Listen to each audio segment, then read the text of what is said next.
زباں پہ آئی ہے تو کہہ دیتا ہوں، دھرتی کے اندر ایک مذہب جس کا ہمیں یقین تھا وہ رافضیت کا مذہب ہے۔ ان میں گالی دینا بھی ثواب کا کام ہے۔ ابو بکر کو گالی دو ثواب ملے گا، عمر کو گالی دو ثواب ملے گا، عثمان کو گالی دو تمہیں ثواب ملے گا، حفصہ اور عائشہ کو گالی دو تمہیں ثواب ملے گا۔ انا للہ و انا الیہ راجعون۔ دنیا کے کسی مذہب میں گالی دینا ثواب، دنیا کے کسی مذہب میں گالی دینا ثواب، لیکن رافضیت کے مذہب میں گالی دینا ثواب ہے۔ اور ایک اور مذہب کا بھی پتہ لگا ہے، ان کے ہاں بھی گالیاں دینے سے گناہ معاف ہو جاتے ہیں۔ وہ کون ہے؟ پیر علاؤالدین صدیقی، بہت بڑے پیر صاحب ہیں۔ یہ پیر صاحب برطانیہ سے نور ٹی وی چلاتے ہیں۔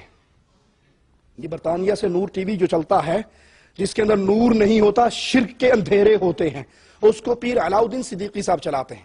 تو اپنے ٹی وی کی 3ری سالگرہ پہ آئے اور کہنے لگے دیکھو بات سنو، میں جب مکہ مدینہ جاتا ہوں تو میں ان کے پیچھے نماز نہیں پڑھتا۔ ایتھے کی کرنا ہے؟ اوتھے کو بنا لو اپنا، لال شہباز قلندر کے دربار پہ چلا جایا کرو، وہیں پہ حساب کتاب برابر کر لیا کرو، یہاں آنے کی ضرورت کیا؟ کہا ہماری نماز نہیں ہوتی مکہ مدینہ والوں کے پیچھے، میں وقت سے پہلے نماز پڑھ لیتا ہوں، اور جب شیخ سدیس حافظہ اللہ، شیخ شریم حافظہ اللہ جماعت کرواتے ہیں، شیخ حذیفی حافظ اللہ جماعت کرواتے ہیں مکہ مدینہ میں، کہتا میں ایویں کھلوتا رہنا مگر میں نماز سے پہلے پڑھ لی ہوندی، میری اینا مگر نماز نہیں ہوندی۔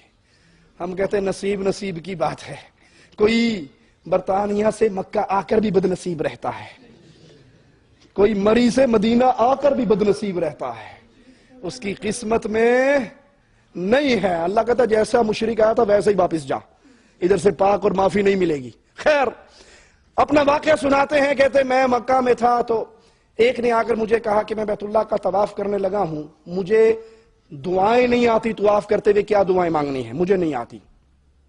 کہا میں نے اسے کہا کہ تجھے بسم اللہ بھی نہیں آتی تو بسم اللہ پڑھ کے طواف کر لے۔ انہوں نے کہا جی بسم اللہ بھی ماں نہیں آتی، مجھے بسم اللہ بھی نہیں آتی۔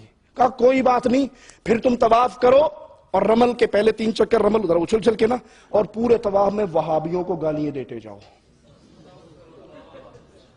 رافضی صحابی کو گالی دیتا ہے، روا خانی وہابی کو گالی دیتا ہے۔ کہا پورے طواف میں گالی دیتے جاؤ، اچھلو، اور کہا وہابیو تواڈی ایسی تیسی، وہابیو تواڈی بنیاد رکھنے والے دی ایسی تیسی، یعنی محمد بن عبد الوہاب رحمۃ اللہ علیہ کو گالیاں دو، وہابیوں کو گالیاں دو، اہل حدیث کو گالیاں دو، اہل توحید کو گالیاں دو۔ پیر صاحب سے مرید عقل مند نکلا، وہ مرید کہنے لگا پیر جی میں بیت اللہ میں ہوں، میں طواف کر رہا ہوں، میں اللہ کے گھر میں گالی دوں؟ جو گناہ آپ یہاں بیٹھ کے کرو گے وہ گناہ ہوگا، وہی گناہ اگر آپ بیت اللہ میں جا کر کرو گے تو گناہ بڑا نہیں ہو جائے گا؟ گناہ بڑا ہو جائے گا نا۔ کہ آپ اللہ کے گھر میں آ کر بھی اس گناہ سے باز نہیں؟ حدیث میں آتا ہے اللہ کے نبی نے فرمایا ایک حاجی کو میں نے دیکھا جو اپنی کھنڈی پہ ٹیک لگا کے جہنم میں کھڑا تھا۔ صحابہ نے کہا اللہ کے نبی یہ حاجی کا کیا ماجرا ہے؟ کہا یہ حج کرتے ہوئے طواف کرتا، لوگوں کا سامان رکھا ہوا ہوتا، یہ اپنی کھنڈی میں ڈا کے کھینچ لیتا، اگر کوئی دیکھتا تو کہتا جی معلش غلطی ہو گئی، وہ کھنڈی میں اڑ گئی، میرا قصور نہیں، کوئی نہ دیکھتا تو قابو کر جاتا۔ اب یہ بیت اللہ میں چوری کر رہا، اللہ کو اس پہ اتنا غصہ آیا، اس کی کھنڈی سمیت جہنم میں پھینک دیا۔ اس مرید نے کہا شاہ جی میں طواف کرتے ہوئے وہابیوں کو گالیاں دوں؟ کہا ہاں۔ کہا مجھے گناہ ہوگا؟ کہا بے وقوف تیرے پچھلے گناہ بھی معاف ہو جائیں گے۔ میں نے کہا وہ ان کے پیچھے واقعی ہم نماز نہیں پڑھتے، تو کہنے کہ یہ غلطی ہے۔ اس نے کہا تم کافر ہو، اس نے کہا یہ غلطی ہے کیونکہ ساری دنیا پیچھے پڑتی ہے۔ میں نے کہا صرف ایک بات بتا دیں، صرف ایک بات، ساری دنیا کو یہ نہیں پتا کہ اس کنویں میں گدھا مرا پڑا ہے اور کئی مہینوں کا ہے اور 2 کتے بھی ہیں اس میں، وہ ڈول نکالتے ہوئے پیتے جاتے ہیں۔ آپ نے خود دیکھا ہے اس میں 1 گدھا اور 3 کتے مرے پڑے ہیں، تو آپ پیئیں گے؟ نہیں۔ سارا جان پیتا ہے، تم کیوں نہیں پیتے؟ لِمَ لَا تَشْرَبُ الْمَاءَ مِنْ ذَلِكَ الْبِئْرِ، اس کنویں سے تم پانی کیوں نہیں پیتے؟ اس نے کہا کہ میں خود دیکھ رہا ہوں کہ اس میں غلاظت ہے۔ میں نے کہا ہم اس لیے نماز نہیں پڑھتے کہ ان کے اندر غلاظت ہے۔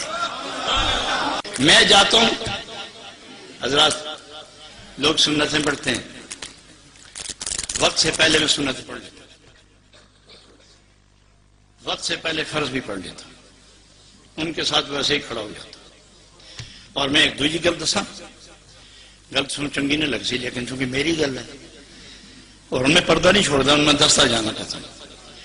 ایک آدمی میرے کو پوچھا کہ جی میں نے کعبے شریف سے دعاواں نہیں آمدیاں طواف دیاں تے کران کی لوگ کتاباں چکی پھرتے، میں وہ کتاباں نہ کس پڑھے آج تک تے لگ دیں دو تکے، نہ کتاب تے نہ حساب تے زبانی پڑھ، کچھ نہیں آمدہ، کچھ نہیں، واللہ سمت اللہ میں ٹھیک کہہ رہا ہوں، میں کہ کچھ بھی نہیں آمدہ، کچھ بھی نہیں آمدہ، میں کہ وہ بسم اللہ بھی پوری نہیں آمدی، تو پھر بابیاں نو گالاں کرتا پھرتا، چلو توڑی ایسی جیسی، چلو توڑی ایسی،